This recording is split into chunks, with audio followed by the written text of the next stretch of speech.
How Does Bedtime Story, 1960 for Compare to Dirty Rotten Scoundrels. Have you ever wondered how films about con artists can tell such different stories? Let's take a closer look at Bedtime Story from 1964 and Dirty Rotten Scoundrels from 1988. Both films revolve around charming tricksters trying to swindle wealthy women, yet they present their tales in unique ways. Bedtime Story features Marlon Brando and Niven as rival con artists on the beautiful French Riviera. Their competition to seduce and deceive rich women creates a light-hearted atmosphere.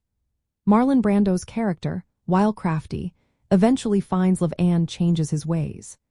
This film captures the elegance and sophistication of the 1960s, showcasing the charm of that era in Hollywood.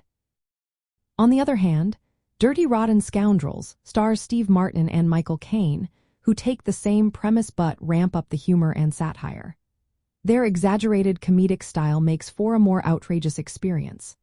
While both films share a similar theme, the tone of Dirty Rotten Scoundrels is more overtly comedic and slapstick, reflecting the comedic sensibilities of the 1980s.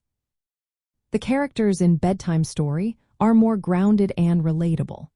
The film's witty dialogue and romantic undertones give it a classic feel that resonates with audiences who appreciate the charm of the 1960s. In contrast, the characters in Dirty Rotten Scoundrels are larger than life, which adds to the humor but may feel less relatable. Both films also reflected the societal attitudes of their times.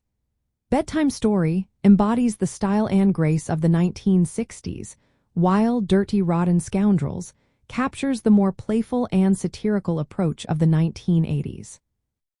In terms of legacy, Bedtime Story remains a beloved classic, remembered for its elegant settings and the charismatic performances of its stars.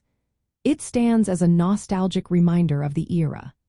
Dirty Rotten Scoundrels, while still popular, offers a more modern take on the same theme, focusing on humor that appeals to a different audience. So, while both films share a common thread of con artistry, they differ significantly in tone, character development, and cultural context. Each film tells its story in a way that reflects the unique comedic styles of its respective decade.